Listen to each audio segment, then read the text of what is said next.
Hello and welcome. You're listening to Start Again with Shauna Lee, the place where you will be reminded that it's never too late and you're never too old to do the damn thing. So stick around if you're ready to vibe higher and be inspired to chase your dreams. Together, we will uncover your soul's truest desires. Now, if you're ready, let's get started. Hello, everyone, and welcome back. I am introducing you to yet another new friend of mine. Sandy is joining me from quite a bit further north than we are. She is in a much cooler Chicago. Sandy, thank you so much for joining me today. I'm so excited about this. It is so nice to have you here. Yeah, I'm so excited about this. I've listened to some of the previous podcasts, and I am both honored and humbled to be in the presence of some pretty incredible women and with some pretty incredible businesses. So glad to Yes, be part of this, and thanks for inviting me along. absolutely. I'm anxious to hear about your business. I think it's very interesting how we met. I made a simple little post and had an overwhelming response, and you were one of the many women who said, yes, please, I would love to tell my story, which is the reason I started this podcast, was to introduce my listeners to women who are going out and doing things, many of which are doing things later in life, but at a moment when we think, oh gosh, am I too old to do that? Is it too late for me to start something new? Should I really be doing this? Who am I to do this thing? And Yeah. what I have encountered is meeting a bunch of really incredible women, which you've heard a few of their stories. So I'm really happy to have you join us. And we can't wait to hear about you and your story. So tell us a little bit about your business and you and where you're coming from.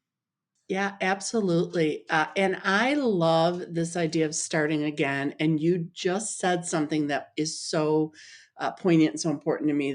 So many people think I'm too old. And I think there's so many, I'm too this, I'm too that, I'm not enough of this. So I run a company called Emerging Confidence.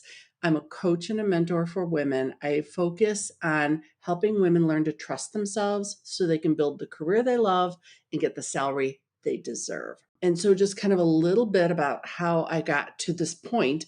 I had been in corporate America, 30 plus years, leading training and development and HR functions, as well as consulting. And like so many people, Sean, in March of 2020, I was laid off. Thank you, COVID. Mm-hmm. And I didn't really know what I was going to do, but I knew I wanted to do my own thing. 30 years of working for Fortune 500 companies, I was ready. Yes. So I had the leadership development experience, L&D. So I thought, well, I'm going to go into consulting. That's what I'm going to do. I'm going to help companies with their HR functions, strategy around learning and development. And I didn't have a lot of my own personal business experience, so I joined a business school, just an online business school for entrepreneurs. And Shauna, that's where it shifted. Because what I learned, in addition to building a business, was that there are women that just do not step into their greatness and miss incredible opportunities. And it was like this light bulb moment of what I was being called to do, because it was something I had done throughout my career, was coaching and mentoring other women to really see their full potential. And it was just, as the cliche goes, the rest was history. I love it. I love it. So you've already touched on it a little bit, but just to be sure we do answer the question, how have you embraced this idea of starting again? Yeah. So I was approaching my 60th birthday when I got laid off. Oh, wow. And having talked with a lot of other women who are in that late 50, early 60 range who got laid off, I hear from so many women that say, "What am I going to do? I'm doing air quotes. I'm old. I can't. What am I going to do? I can't start again. I don't know where to go with this." Yes, there is a very common limiting belief Yeah. that I am too old to be hireable. And I love that you just said limiting belief, because I talk with a lot of hiring managers, and truth be told, there is some bias against age.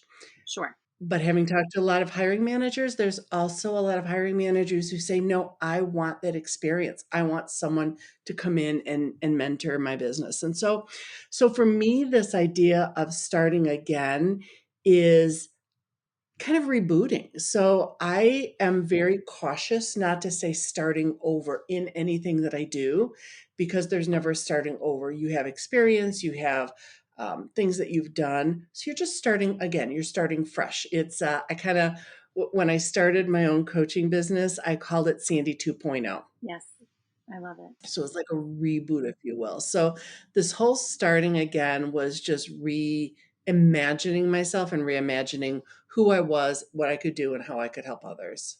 I love it. Yeah. Well, and so when you look back at your story and kind of all those years in corporate America and getting to where you are today, what inspires you most about your story? So I think it's what I mentioned that it was very poignant in that my LLC was approved on my 60th birthday.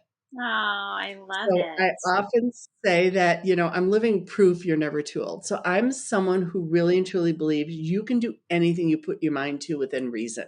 And I'd had experience in the corporate world, but never ran my own business. But I live with the adage that I'm smart, I can read, and I'll figure it out. So I think a lot of people said to me, well, gosh, you've just been laid off at 60. Why don't you just retire? I saw it as preparing for Act Two. Oh, that gave me chills. Yeah, I don't see any reason to retire. I love what I do. I've built a life where I can coach from wherever. And I have a rather daunting mission to help 1 million women find their greatness. That's amazing. And I won't be able to touch 1 million women, but every time I coach someone, every time I help them see where their power is, they help their daughters, their sisters, their best friend, their cousins, their moms. And so just trying to get that message out. Yeah. It's a ripple effect for sure. Absolutely, yeah. And I so believe in the power of that ripple. I believe that as parents, we really our kids watch us, whether they're boys or girls. Our kids watch us for clues, and if we are expressing our confidence, if we are expressing our belief in ourselves, they're going to see that for them as well. For sure, because I think kids will embody what they see modeled for them. Absolutely. So, one of the things we talk a lot about on this podcast is lessons and how our failures in life are really just an opportunity to learn a lesson. So, as you look back on your journey, what do you think is the common theme in each of your lessons? And I love that because I don't believe in the word failure. I believe that, just as you said, there are lessons to learn in everything. So my common theme is resilience and starting again, which is why I was so honored to be part of this podcast. Yeah, It's part of my persona. it's perfect. So when I think about it, I've overcome adversity from I was bullied in school, drug habit in my 20s, 2 pack a day smoker in my 30s and 40s, struggles with alcohol. I've overcome all that, used resilience to build the life that I have today that I absolutely love. So anytime I have a setback, rather than give up, I simply refocus. In fact, I just published a blog yesterday, which is about how you refresh, refocus, and reframe as a way to kind of reset your Yes. life. Oh my gosh. And I did that. I had a bit of a health scare earlier this year where I had COVID and a number of complications, but that resilience is allowing me to kind of reset not just my business, but how I think about and look at my health. Oh, for sure. It's really powerful when you refocus, when you Yeah. reframe what you're looking at. You're making a choice, and this is what I always say, you can always change your mind. So just because you decide to do Right. one thing today doesn't mean you're committed to doing that thing forever. So take the job, try it, see if it works out. Yep. And if you don't like it, then choose again and do something different. But yeah, that ability to have free will and choose again is where we get that power. Exactly. And it's, two things I'll say in that. One is I often coach women who are in the job market and they say, well, I don't know if I should apply for that job. I don't have all the skills. I say apply anyway, because no one's looking to get someone who has absolutely every single skill in a job description. It is very unlikely they will find them. Yes. So just because you apply for it doesn't mean you won't get it. Doesn't mean they won't call you in. So always you've got to take those chances. You've got to, kind of bounce back from any prior rejections in the job market and jump ahead. The other thing I think about is Stephen Covey always said that the difference between a stimulus and a response is our ability to choose and how we choose to respond to something. And I think that is also part of that common theme, which is the resilience, which is taking that moment to take a step back and say, what is this moment here to teach me? And how do I react proactively versus reactively? Yeah, absolutely.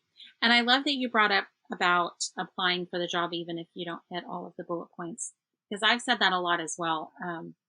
A job description is their ideal wish, want to have. Like it is, Right.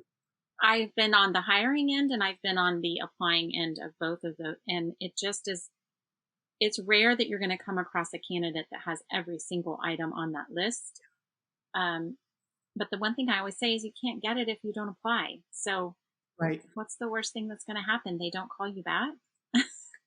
And I think, there's an interesting statistic or an interesting story that says if a man and a woman have if they have identical resumes and they have identical skills and they are applying for a job and the job description, they don't have all of the qualifications, the man will 100% of the time apply for it and the woman will not.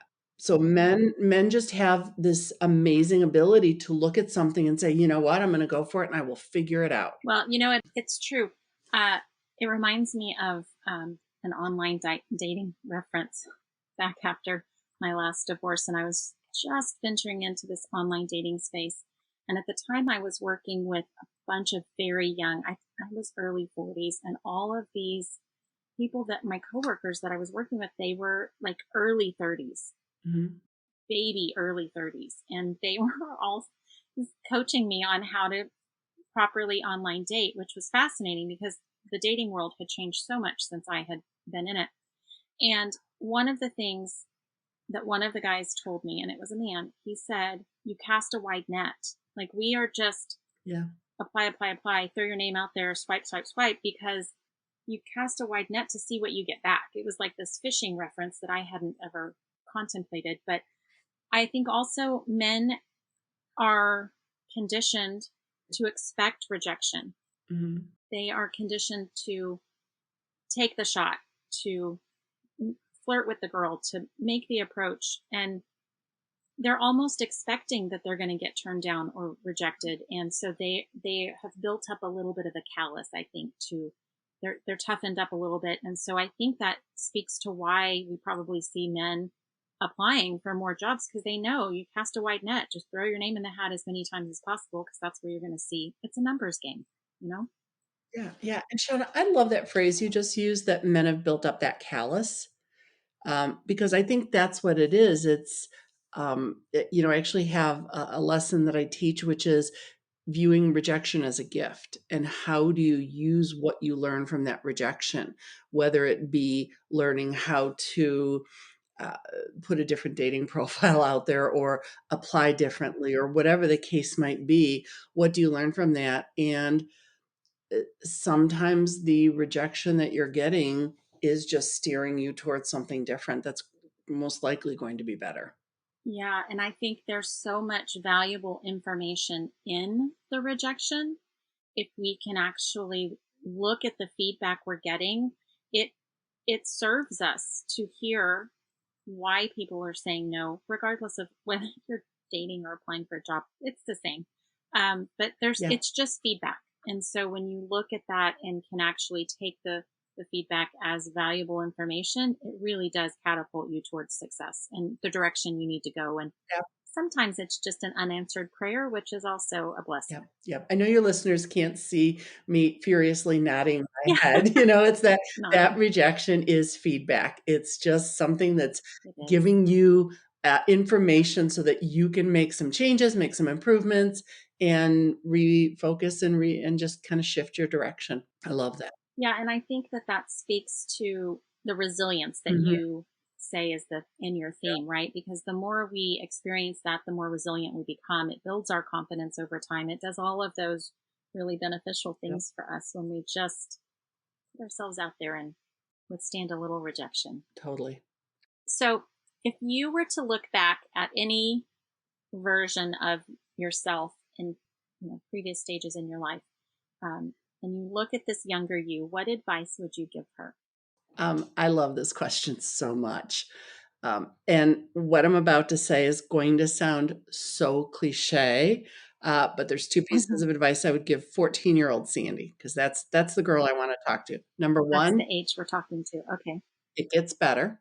And that's the cliche part. Like you hear that, people say that, but it gets better. And to look at yourself and see what you're good at and where your gifts are. Oh, that's so good. Yeah, I love that because, I mentioned earlier, I was bullied all through grade school. So if I went back right now to 14-year-old me and I said, hey, you know what? At 30, you're going to get a job and you're going to travel the world and you're going to manage a Fortune 500 company and you're going to do all these phenomenal things. And then at 60, you're going to start your own business. 14-year-old me would have said, not going to happen. I would never have guessed I'd be where I am today. I didn't have the confidence I have today. And so I think it's important. It would be important for me to go back and tell 14-year-old Sandy, hey, you've got some pretty amazing gifts, and they're going to come into play in your grown up life. I think so much of what I do today, writing and teaching and coaching, those are things I was really good at in school, but I couldn't see. And here's the key, Shauna. You mentioned limiting beliefs. I believed what the other kids in school were saying about me to me. Oh, So think about those limiting beliefs. I was letting their opinion of me build my own limiting beliefs. Now I understand limiting beliefs. I know what they are. I know how to combat them. I know what conversations to have with my inner critic, with my inner child. I did not have those skills at 14. And so I think that's just such an important piece of this. I'm also, for obvious reasons, very involved in helping provide resources and just really helping families who are victims of bullying and just trying to help hmm. families separate that fact from fiction, which is, I think sometimes what bullying is all about is trying to convince us of things that are not true. Oh, for sure. Well, and you hit on a couple things. I instantly went Yeah, towards yeah. the bullying side of the conversation, but you hit on a couple things that I thought were really important because, while yes, it comes down to limiting beliefs. When we look at kids, and if we were at a very early age to embrace, so it was two sides of this: what are your gifts and what are you good at? On the one hand, I think being able to cultivate that in children and point out to them and kind of encourage them to pursue those things that they're naturally gifted at would set children up to be happy, Mhm. successful adults. And successful is not how much money you're making, but how fulfilled do you feel? And I think our approach to raising children could be wildly improved if we just focused on each, because everyone's so unique and different. And if we just focused on what their skills were and what they're naturally inclined to do, I feel like we would be creating a happier Absolutely. society. But the second part of it is a lot of us don't start to figure out what our skills are until we're stuck in this situation and we're like, oh God, I lost my job. I need to pay my bills. Yep. What am I good at? What do I do? And it's this frantic thing. The problem with seeing it is that your skills are so natural and innate and easy to you that it doesn't feel special Mm. because it feels so natural and so easy that you just kind of think that's something. It's not until you realize not everybody is good at that thing until you realize it's different and special. And that is your gift.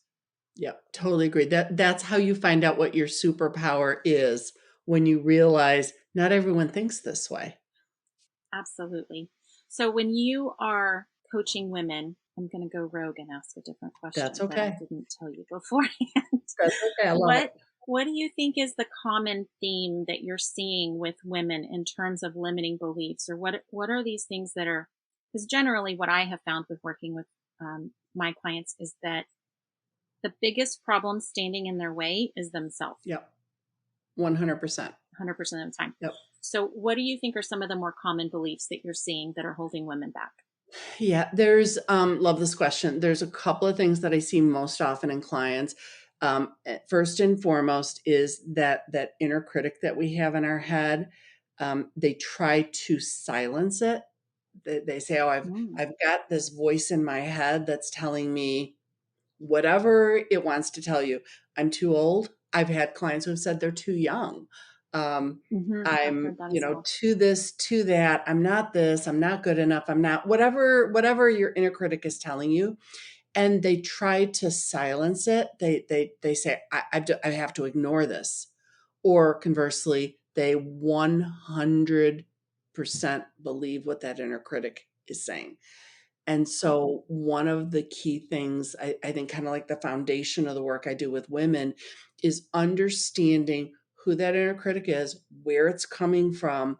And the second most powerful piece is, how do you separate the fact from the fiction? So I think about, I was working with a client a couple of weeks ago who wanted to apply for a job, but she said, "Sandy, I don't know anybody at the company. I don't have all the skills they want." Went through a million reasons why she wouldn't get the job. And so we just took each of those points and said, "Okay, let's first of all pull out the language that's, I can't, I'm not good enough, I'm not smart enough." Let's just pull it out and write out the facts. Oh, I love it. Here's their job description. Here's your resume. Do you have all of the skills? No. Okay, let's just stop there. You don't have all the skills. Do you have some of them? Do you have most of them? Yes. Then, I don't know anybody at the company. Really? Let's look at your LinkedIn, and found that she did actually know some people. And so I think we get so into this, I can't do it, that we don't take a step back to figure out and change that language to be more of a, how could I do it? Yes.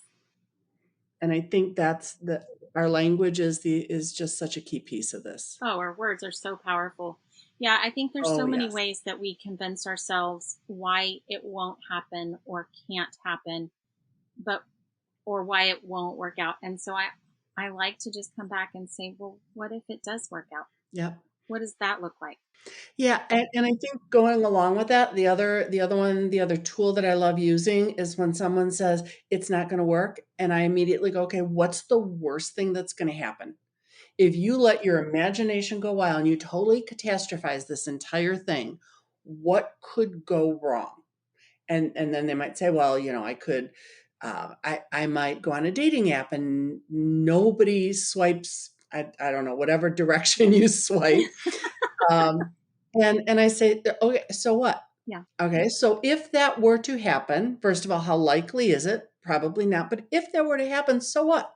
It's not very likely. Let me just say, for anybody listening Yeah, who thinks that is an actual thing, it's not very likely at all. yeah, The opposite actually is most likely to happen. And that's going to be that you're inundated with so many people that you're not interested in that you have to figure out how to say no. right. The opposite problem becomes true. And it's just so critical that we think the worst thing. I remember, when I got laid off years and years and years ago. My husband's really good at this. I was so freaked out. I never saw the layoff coming. We didn't have the nest egg back then. Oh, yes. And I was just beside myself. And he said, "So what are you afraid of?" I said, "Well, what if I don't find a job?" He said, "Well, we've got a couple of months before we run out of money, but what if you don't find one in a couple of months?" I'm like, "Well, we can't pay the mortgage." And I just started this downward spiral of, well, we're going to lose the house and we won't have anywhere to live and we're going to be homeless and I'm going to have to go live with my in-laws. And I call that the snowball. And when that snowball starts going down the mountain, oh, it gets so big so fast. yep, Yeah, yeah, yeah. yep. I'm telling you, my snowball had turned into an avalanche until I heard myself and went, at the end of the day, I was going to be embarrassed to have to tell my in-laws I had to move into them. And first of all, they were lovely people. It would have been just a blessing to live with them, and it wasn't going to happen. Right. So, Yeah. Usually that thing we're most afraid of is not very likely at all. exactly. Exactly. So I kind of went off the rails a little bit there, but I think it's what your language is. It's understanding who that inner critic is and what he or she is saying to you, and really looking at what is the possibility of those things going wrong. And to your point, what if they go right? Yeah. Which is a beautiful segue into my next question, which is, what do you now believe is possible for your own life? Anything and everything, really and truly. And I've always been that kind of person. But I believe that I can do within reason. I'm never going to be a marathon runner. But I do believe that anything is possible for my life as long as I'm using the skills that I have and as long as I'm continuing to really think things through and to look at the bright side. Yeah, that's so good. Well, so what is next for you? Where do you see your business going from here? Yeah, so it's really about just helping as many women as I can. I mentioned earlier, I'm on a mission to help 1 million women. Yeah. And so the more women that I can impact directly, the more women I know that through a trickle down effect, they'll be able to help. And it'll just go on and on and on. And I plan on doing this as long as I am physically able to do so. I love it. So I've got a couple programs coming out, some free resources that I'm working on. So lots of really good things. I love it. Well, so I guess my last question for you is, how can people find you? How can they engage with you? The best place to find me is on my website because I have a ton of free resources there, and that's typically how I get connected. So if you go to my website, which is emergingconfidence.com, you'll see a button for resources, and there are a ton of them out there. I will tell you my favorite is how to make friends with your inner critic. And so it's everything I just talked about. It's how do you identify who your inner critic is? How do you identify what he or she is saying to you? And how do you take what you're hearing and use it to help you to be successful? So I think that's one of my favorite resources out there. The website is also where you'll find out about upcoming versions of a program that I run called Fearful to Fabulous, which is a 3-month program designed to help you do just that, go from fearful to fabulous to reach your goals. So a lot of great stuff. I love that title. Yeah, thank you. Well, I will definitely include all of those links, linked to your website, in the show notes so people can find you. But I just cannot thank you enough for coming and sharing your story. It's been such a pleasure. Same here. It was so good to meet you. And I look forward to hearing from other amazing people on your upcoming podcast. Well, thanks for listening and thanks for joining. Thank you.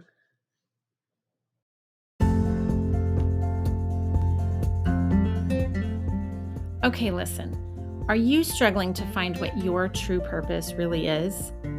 You should try journaling. At the very least, it will get you to a better feeling place than where you are right now. I've created a set of journal prompts to get you on your way to discovering who you truly are and where you want to go from here. My free download is called Journal Yourself to Joy, and it's available at shaunalee.com under Free Stuff. These are my tried and true journal prompts that will raise your energy, increase your positivity, and brighten your day. Download yours today.